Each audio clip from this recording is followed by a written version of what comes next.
Hello बच्चों, चलिए प्रश्न देखते हैं। छुई मुई पादप की पत्तियों की गति प्रकाश की और प्ररोह की गति से किस प्रकार भिन्न है। तो आइए जान लेते हैं यहाँ पर हमारे प्रश्न की मुख्य अवधारणा। तो यहाँ पर लिखते हैं मुख्य अवधारणा।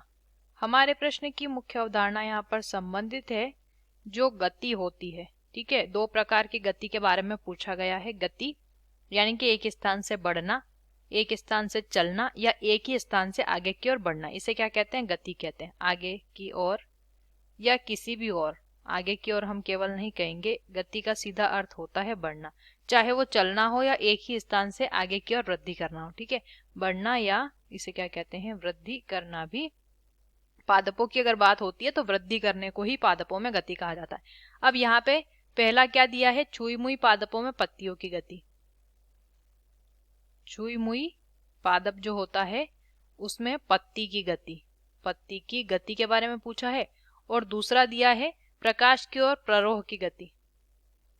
प्रकाश की ओर प्ररोह, पादप का जो प्ररोह होता है वो गति करता है प्रकाश की तरफ। छुई मुई का जो पौधा होता है ये कैसे करता है गति? छुई मुई के पौधे को जब छुआ जाता है जब, या फिर उस पत्ती को कोई छूता है, ऐसा हम लिख लेते हैं, या फिर छुई मुई की पत्ती को कोई छूता है तो इसमें होती है स्पर्शानुकुंचन गति। कौन सी गति? स्पर्शानुकुंचन, यानी कि छूने पर सिकुड़ जाती है, पत्तियां इकट्ठी हो जाती हैं, तो इस गति को स्पर्शानुकुंचन गति कहते हैं। इसमें जो संवेदना होती है वो होती है छूने यानी कि जो स्पर्श होता है उसके प्रति। और प्रकाश की और प्ररोह की गति को क्या कहते हैं? प्रकाशानुवर्तन। क्या कहते हैं?